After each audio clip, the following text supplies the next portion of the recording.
Regardless of whether you use an ephemeral or static IP address, the external address is unknown to the OS of the VM. The external IP address is mapped to the VM's internal address transparently by VPC. I'm illustrating this here by running ifconfig within a VM in GCP, which only returns the internal IP address. Let's explore this further by looking at DNS resolution for both internal and external addresses. Let's start with internal addresses. Each instance has a hostname that can be resolved to an internal IP address. This hostname is the same as the instance name. There's also an internal fully qualified domain name, or FQDN, for an instance that uses the format shown on the slide. If you delete and recreate an instance, the internal IP address can change. This change can disrupt connections from other compute engine resources, which must obtain the new IP address before they can connect again.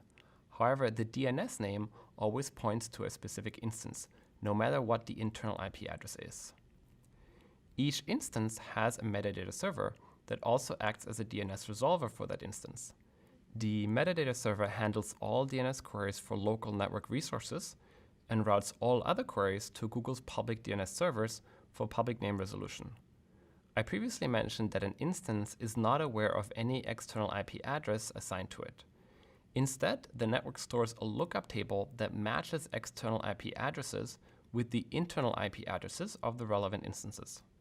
For more information, including how to set up your own resolver and instances, see the links section of this video. Now, let's look at external addresses. Instances with external IP addresses can allow connections from hosts outside of the project. Users can do so directly using the external IP address. Public DNS records pointing to instances are not published automatically. However, admins can publish these using existing DNS servers. Domain name servers can be hosted on GCP using Cloud DNS. This is a managed service that's definitely worth considering, so let's explore it in more detail.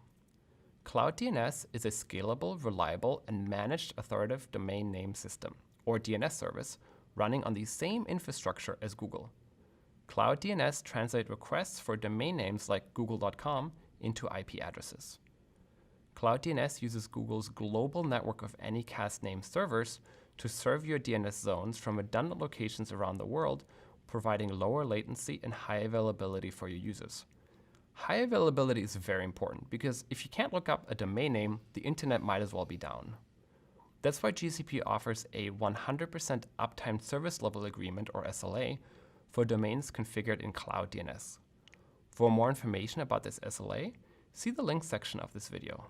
Cloud DNS lets you create and update millions of DNS records without the burden of managing your own DNS servers and software. Instead, you use a simple user interface, command line interface, or API. For more information about Cloud DNS, see the links section of this video. Another networking feature of GCP is alias IP ranges. Alias IP ranges let you assign a range of internal addresses as an alias to a virtual machine's network interface. This is useful if you have multiple services running on a VM and you want to assign a different IP address to each service. In essence, you can configure multiple IP addresses representing containers or applications hosted in a VM without having to define a separate network interface. You just draw the alias IP range from the local subnet's primary or secondary CIDR ranges. This diagram provides a basic illustration of primary and secondary CIDR ranges and VM alias IP ranges. For more information about alias IP ranges, see the links section of this video.